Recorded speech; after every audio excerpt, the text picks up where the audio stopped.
Why do you lie about the real story of how you met the love of your life? I met Jade when she was wearing 6-inch heels and not much else. 3 months ago, she told me in her dressing room. I need a boring boyfriend. My family's conservative. They're starting to question my night shift nursing schedule. I laughed until I saw her face. I was a regular at the club near the Atlanta airport, there for business every few weeks. We'd talk between dances about real things. Her biochemistry degree, my custody battle. She knew my ex was painting me as an unstable party animal to the judge. I need a wholesome girlfriend for school events and court appearances, I admitted. She studied me while adjusting her false eyelashes. So we both need a fake relationship to look respectable. We shook hands next to a pole that smelled crazy. For 2 months, we were perfect strangers playing parts. She wore cardigans I didn't know she owned to my daughter Ellie's school events. I wore polos that made me look like an accountant to her family dinners. Her father, a bank executive, would grill me about my 5-year plan. Everything shifted the night her teenage sister Sophia showed up at the club. Jade was mid-dance when she saw her and just froze on stage. I found them in the parking lot 20 minutes later, Jade sobbing while still in her work outfit, Sophia recording everything on her phone. I found them in the parking lot 20 minutes later, Jade sobbing while still in her work outfit, Sophia recording everything on her phone. I'm telling Mom and Dad unless you give me $5,000, Sophia said. I don't have that kind of money, Jade whispered. Then I guess I'm calling them now. I took Sophia's phone. She tried to grab it back, but I held it above my head. Give me my phone or I'll scream grape. Go ahead. Security cameras are right there. I pointed to the club's cameras. They'll show you blackmailing your sister. Sophia's face went pale. Your sister's been paying for your SAT prep, your prom dress, your college applications. She told me last week. Jade went silent. Finally, Sophia held out her hand. Give me my phone. I deleted everything, handed it back, and drove her home in silence. At the door, I told her parents Jade was at my place with a migraine. Then I did something unplanned. Your daughter kills herself to pay for college without asking you for money. She tutors chemistry for free because she remembers being broke. She's graduating summa cum laude next month. You don't know her at all. Sophia kept quiet after that. But Jade started coming over on her off nights, said she needed to maintain the cover for my custody case. Ellie started asking when Miss Jade would be there. I started cooking dinner for 3. 3 weeks later, my custody hearing went perfectly. The judge noted my stable relationship and positive female influence on Ellie. That night, Jade cried in my car. I've been pretending to be respectable for so long, I forgot someone might actually see me that way. I touched her hand. First time without an audience. I see you that way. Have for a while. This morning, Jade got into Johns Hopkins Medical School. Full scholarship. Baltimore's 6 hours away. She's in my bed right now, reading acceptance emails on her phone. Ellie's asleep between us. She had a nightmare and crawled in around 2 a.m. I can defer, Jade said without looking up. Get into somewhere closer next year. I pulled the phone from her hands. You're going to Hopkins. She finally looked at me. What about Ellie? The custody agreement says stability. Then we'll be stable in Baltimore. You'd move for me? We're not even real. We haven't been fake since the night you cried in my car. Maybe before that. Ellie's hand curled around Jade's finger in her sleep. Your dad knows, I said. About your job. She went rigid. He said all he cares about is that I see your value beyond the obvious. She's quiet for so long I think she's done talking. Then, do you? I saw it the first time you told me about enzyme kinetics at 2 a.m. in a strip club. Before we ever made our deal. Before I knew I needed you. That's not an answer. Move to Baltimore with me. Let Ellie call you Mom. Let me tell your father the truth about where we met, because I'm tired of pretending the best thing in my life is something to be ashamed of. She took a deep breath before responding with, yes, but I'm not giving up Hopkins for anything. Not even for us. Her fingers tightened around mine while Ellie shifted between us, still deep in sleep. She sat up carefully and pulled her knees to her chest, watching me process her words. I nodded because I understood what she meant, what she needed me to understand. We spent the next 2 hours working through the details, while Ellie's small body stayed curled between us. Jade grabbed a notebook from the nightstand and started writing down everything we needed to figure out. First thing on the list was that this was real now, no more pretending or performing for other people. Second was that Ellie came first in every decision we made from here forward. Third was complete honesty about everything, even the hard stuff we'd been avoiding. She wrote each point in her neat handwriting while I watched her concentrate. The morning light came through the blinds and hit her face in a way that made everything feel more real. Ellie rolled over and grabbed Jade's leg in her sleep, making us both freeze until she settled again. We kept our voices low and worked through more details about money, timing, and how to handle both our families. By the time Ellie woke up around 7, we had 3 pages of notes and a basic plan. The next morning, I called my lawyer while Jade made Ellie breakfast in the kitchen. He picked up on the second ring, and I explained about Hopkins and our plan to move. His silence lasted too long before he started talking about custody laws and relocation requirements. He told me any move required court approval and warned that my ex would absolutely fight this. The legal fees alone would be thousands, and that was if things went smoothly. He explained that judges don't like disrupting children's lives, and moving 6 hours away counted as major disruption. I could hear Ellie laughing at something Jade said in the kitchen while my lawyer kept listing problems. Court hearings, home studies, psychological evaluations for Ellie, months of legal battles ahead. My stomach turned as the reality hit me hard. That evening, Jade called her father while I gave Ellie a bath. She put him on speaker so I could hear while she paced around our bedroom. His voice filled with pride when she told him about Hopkins and the full scholarship. He kept saying how proud he was, how hard she'd worked for this. Then she mentioned having something important to tell him soon, something she'd been keeping from the family. His voice changed when he said he already knew she had secrets, that he wasn't blind to her odd hours and exhaustion. The way he said it made Jade stop pacing and sit down hard on the bed. We looked at each other while he kept talking about trusting her judgment and wanting her to be happy. She promised to explain everything soon and ended the call with shaking hands. Wednesday morning showed me exactly what we stood to lose if the court said no. Ellie sat at the kitchen table eating cereal while Jade stood behind her braiding her hair. They were both humming the same song from some movie they'd watched together last week. Ellie swung her legs and talked about her friend's birthday party this weekend. Jade tied off the braid with a purple hair tie and kissed the top of Ellie's head. This was the stability the judge had praised, the routine that proved I could provide a good home.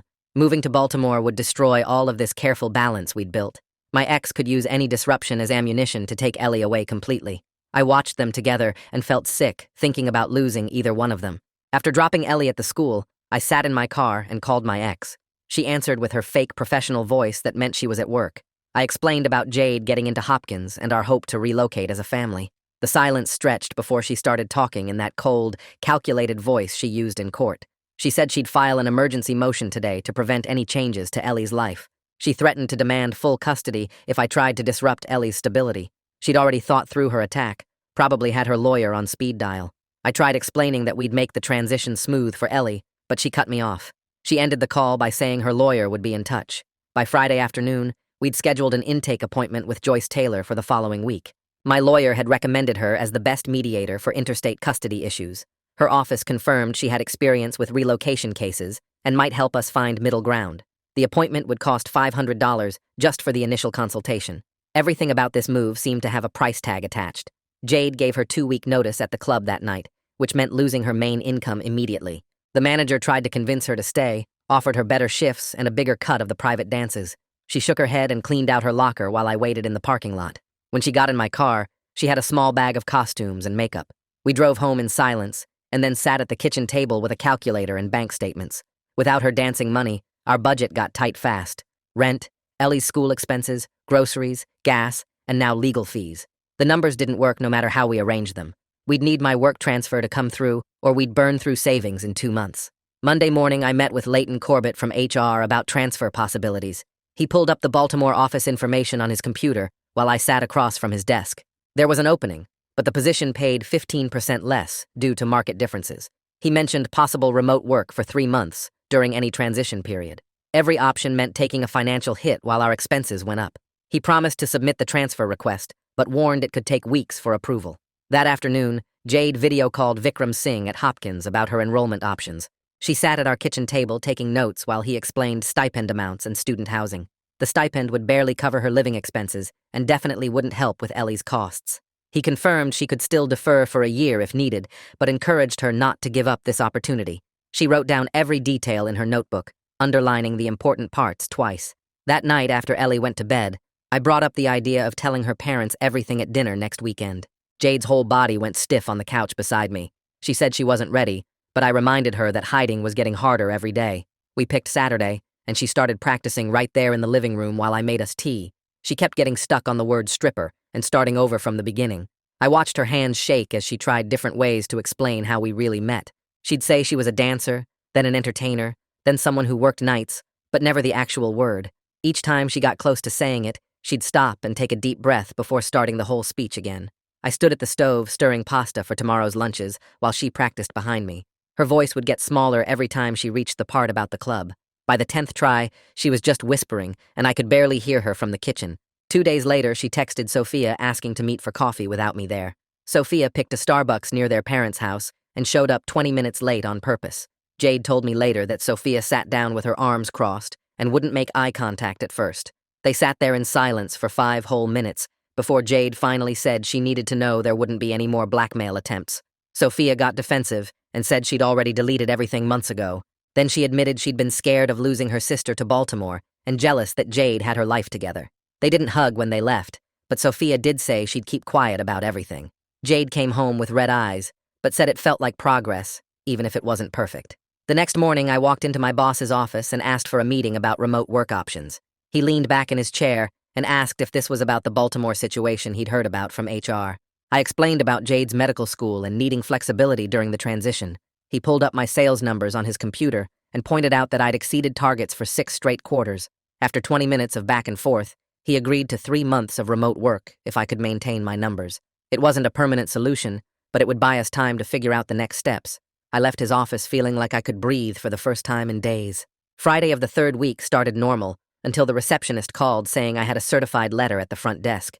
The envelope was thick with legal documents from my ex's lawyer filing an emergency motion to prevent any relocation. She claimed moving Ellie would cause irreparable harm to her stability and development. The papers accused me of putting my girlfriend's career above my daughter's well-being.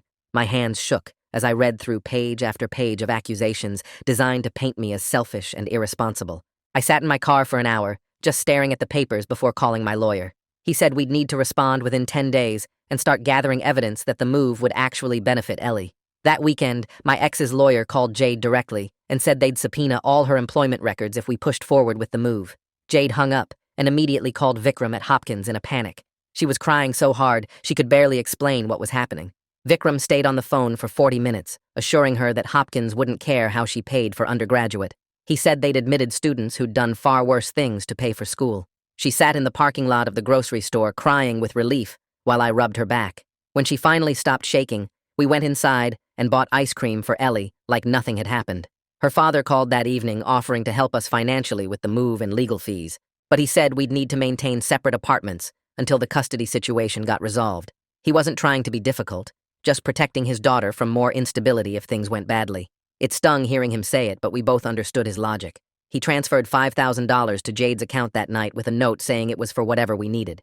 We decided to take Ellie to Baltimore for a weekend to look at neighborhoods and schools. She was excited about the adventure and packed her backpack with snacks and coloring books. During the drive, she kept asking if we were really moving or just visiting. Neither of us knew how to answer honestly, so we just said we were exploring. She seemed satisfied with that and spent the rest of the drive pointing out cows and horses from her window.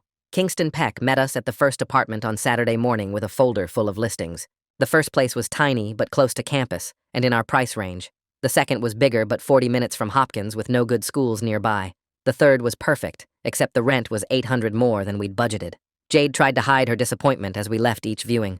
Kingston kept showing us places farther and farther from campus until we finally told him to stop. On the drive home, Jade stared out the window without talking, while Ellie slept in the back seat. Monday morning, Jade's mother showed up at our apartment unannounced, saying she'd heard rumors from her church friends. Someone had seen Jade at the club months ago and told everyone at their book club.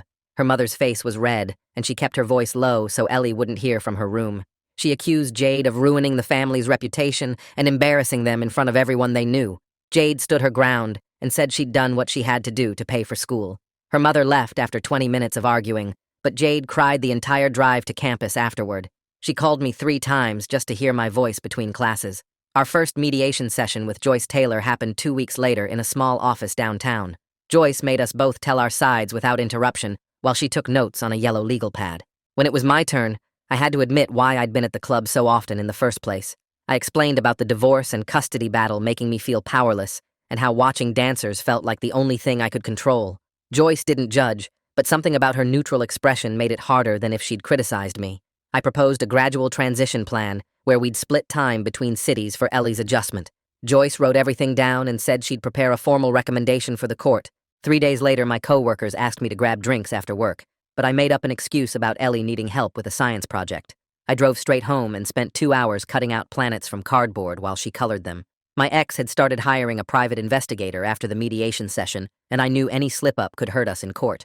That weekend, Jade flew to Baltimore to shadow medical students for a day and came back looking completely drained.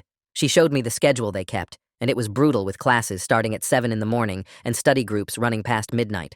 We sat at my kitchen table staring at the schedule while Ellie watched cartoons in the living room. Jade kept saying she could handle it, but her hands were shaking from exhaustion. I asked how we'd manage with Ellie needing rides to the school and help with homework. She didn't have an answer, and neither did I. The next morning, we got into our first real fight when I pushed her to give me a timeline for the move. She slammed her coffee mug down and told me to stop trying to control everything. I said I just needed to know what to tell my boss and the school. She said her acceptance to Hopkins was the first thing in her life that was completely hers, and she wasn't going to let anyone rush her decision. I tried to explain about the custody agreement needing stability, but she walked out and drove away. We slept in separate rooms that night with Ellie asking why Miss Jade wasn't eating breakfast with us. By lunch the next day, we'd both cooled down, and she texted saying she understood my position, but needed time to process everything. 2 weeks passed before Sophia called Jade out of nowhere, asking for help with her college essays. It was the first time they'd talked since the blackmail attempt 6 months earlier. Jade was suspicious, but agreed to meet at a coffee shop near their parents' house. I dropped her off and waited in the parking lot just in case things went bad. They spent 3 hours working through Sophia's personal statement without once mentioning what had happened at the club. When Jade got back in the car, she was crying, but said they were good tears for once. Her father called me the following Saturday inviting me to play golf, which felt like walking into a trap. I showed up at the country club wearing borrowed golf clothes that made me look ridiculous. He didn't mention Jade or Baltimore for the first 9 holes, just made small talk about work and the weather. On the back 9, he finally admitted he was scared of losing his daughter to another city. He said their social circle was already gossiping about Jade's sudden career change and relationship with me. I realized he wasn't angry about the dancing or even about me, just scared of change and what people would think. He kept missing easy putts because his hands were shaking, and I pretended not to notice. Monday morning, Leighton from HR called me into his office with a folder marked confidential. He laid out the transfer terms, and my stomach dropped when I saw the salary number. 15% less due to cost of living adjustments, even though Baltimore rent was just as high as Atlanta. The math barely worked if we were careful with every dollar. He gave me 3 days to decide, and said the offer wouldn't be available again. I spent my lunch break in my car running the numbers over and over. That evening, Jade filled out grant applications at my kitchen table while I cooked dinner. She'd found 6 different need-based programs, plus childcare assistance through Hopkins. Her pride wouldn't let her be completely dependent on my income, even though I told her focusing on the school was enough. She stayed up past midnight researching every possible funding source and writing essays about financial hardship. The next Thursday, my ex was parked outside Ellie's school when Jade picked her up. She watched them through her car window as Ellie showed Jade something she'd made in art class. They were both laughing about something, and Jade had her arm around Ellie's shoulders. My ex didn't say anything nasty when she took Ellie's backpack, just nodded at Jade and drove away. It was the first time in 2 years she hadn't made some snide comment about my choices. The school counselor called that afternoon saying we needed to discuss Ellie's transition plan if we were serious about moving. We met in her tiny office surrounded by children's drawings while she explained all the ways kids struggle with big changes. She pulled out worksheets about maintaining friendships and finding new support systems in Baltimore.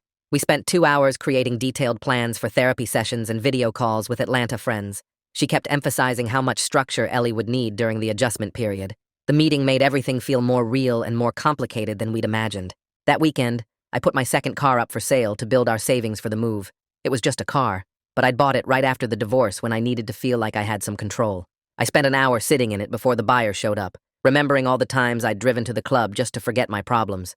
Jade found me there and climbed into the passenger seat without saying anything. She held my hand while I handed over the keys and watched it drive away. 3 nights later, I drove Jade to the club for her last shift and sat in the parking lot watching dancers arrive for the evening rush. She'd asked me not to come inside, but I couldn't leave her alone for this. 20 minutes passed before I walked through those familiar doors one last time. The bouncer nodded like always, and the smell of cheap perfume mixed with cleaning products hit me hard. I found Jade in the dressing room surrounded by the other girls who'd become her weird family over the past 2 years. They were passing around a card they'd all signed with inside jokes I didn't understand. The house mom handed Jade an envelope thick with cash, their collection to help with moving expenses. Jade hugged each of them while fighting back tears. Then this regular walked past the dressing room door and saw her packing up her makeup case. He made some comment about losing his favorite and what a waste it was. I stepped between them and told him to move along. Jade grabbed my hand, and we walked out together past the main stage where she'd danced hundreds of times. She didn't look back once. The next morning, Joyce Taylor called about our mediation session and laid out her plan over speakerphone while we ate breakfast. 6 months splitting time between Atlanta and Baltimore with weekly documentation of Ellie's adjustment, monthly check-ins with the court, and both sets of lawyers. It wasn't perfect, but it gave us a real shot at making this work without completely destroying the custody arrangement. My ex responded through her lawyer 2 days later with a list of demands that made my stomach turn. Supervised visits only if we moved. No overnight stays for the first 3 months. Weekly drug tests for both me and Jade. Mandatory therapy for Ellie to deal with the trauma of relocation. Every demand felt like she was trying to punish me for moving forward with my life.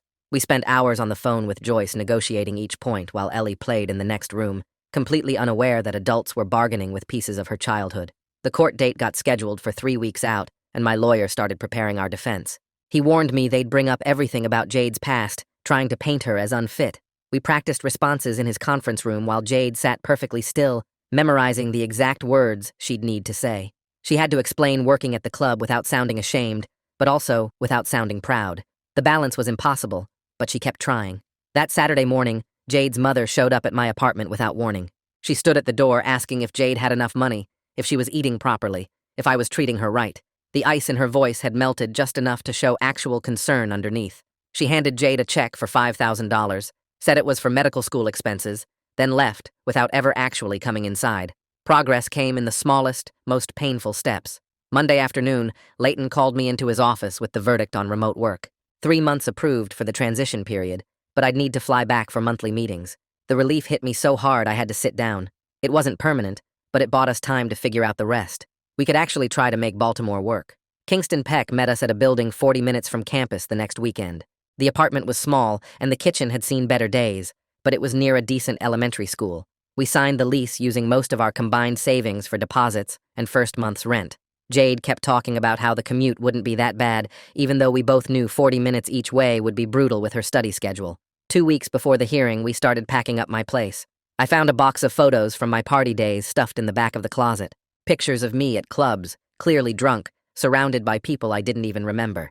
Jade found her own collection in a shoebox, shots from her first months dancing when she still thought it would be temporary.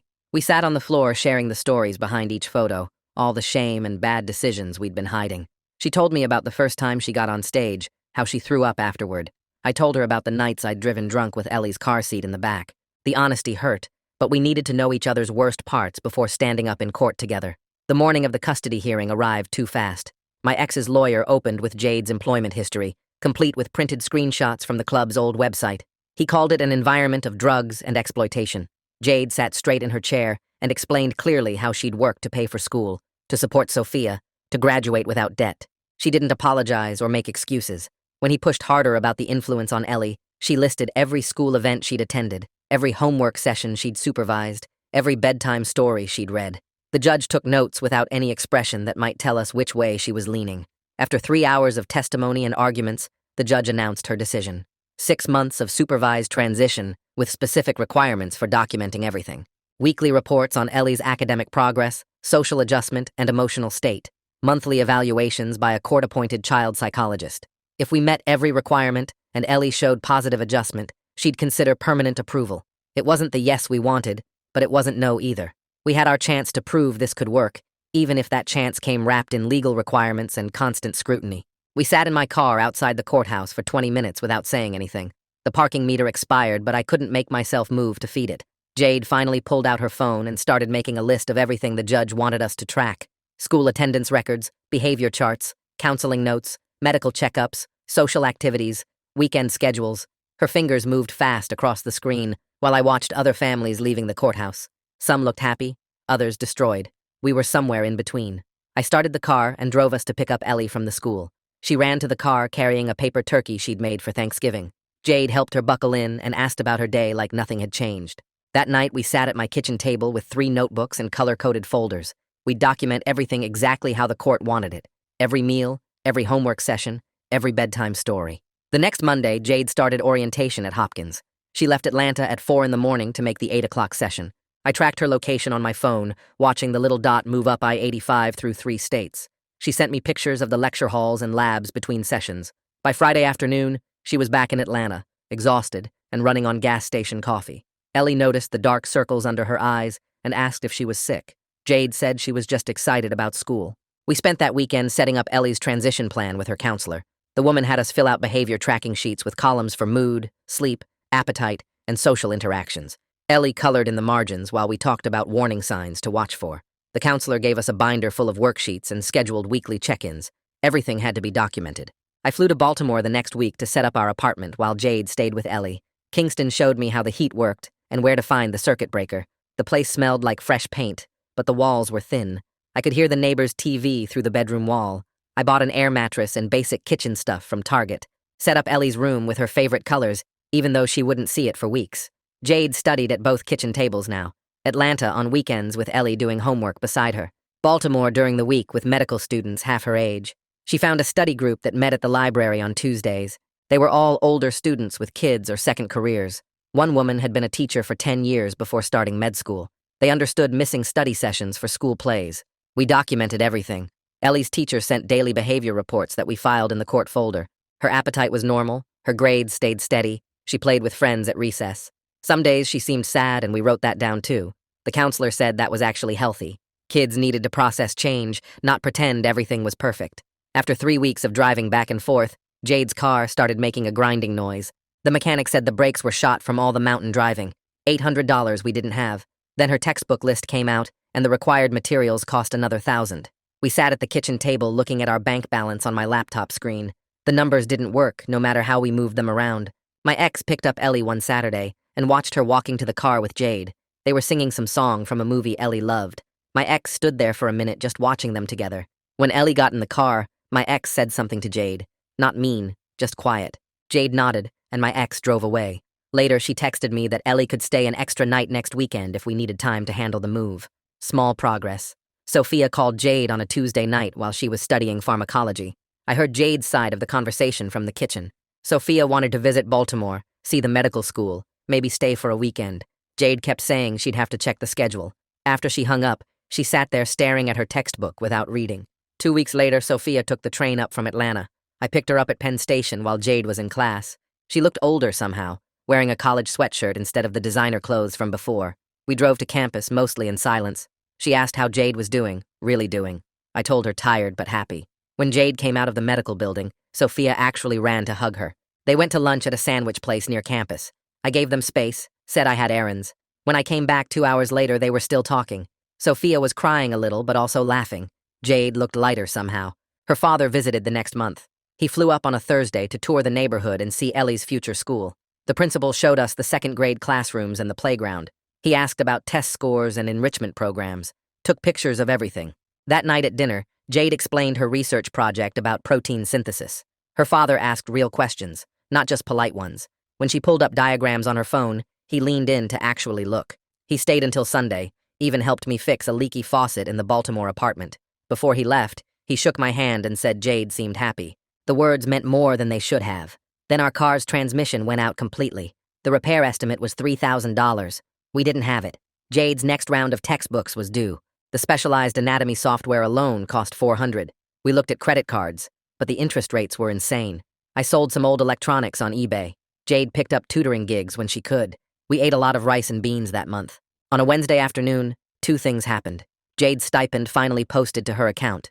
3 weeks late, but there. And I got an email about a relocation bonus I'd forgotten I qualified for. Not huge money, but enough. We went to the cheapest pizza place we could find and split a large with Ellie. She didn't know why we were celebrating, but she was happy we were happy. That Sunday night after Ellie was asleep, we sat on the couch in Atlanta going through court paperwork. 6 weeks into the trial period, the stack of documentation was already 2 inches thick. Jade looked at me over her reading glasses, ones I didn't know she needed until medical school. She asked what we were doing, really doing. Not the logistics or the court stuff, but us. Were we dating? Were we partners? What should she tell people at the school? I said we were whatever made sense for Ellie right now.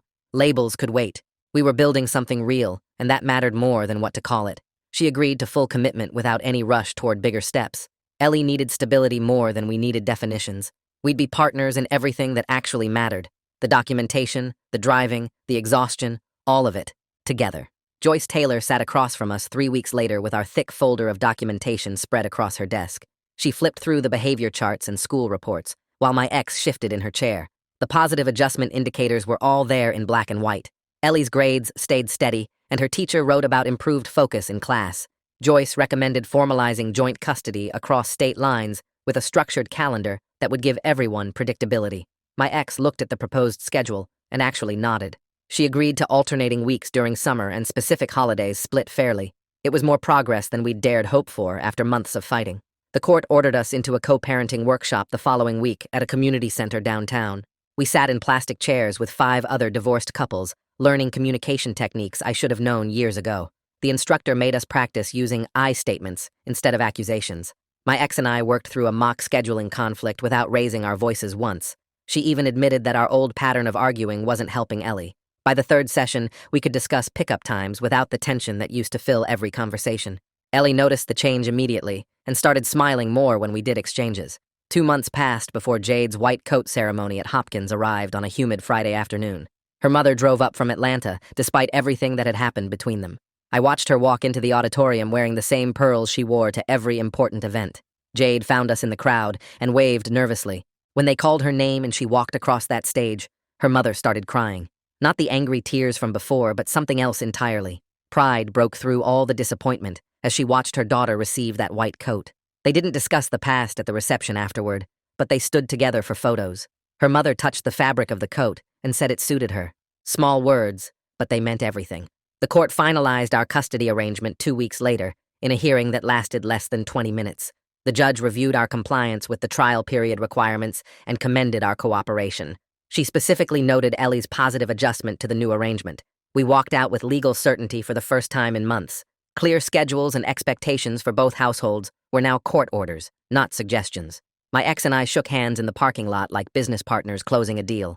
We completed the Baltimore move over a long weekend with a rented truck and too many boxes.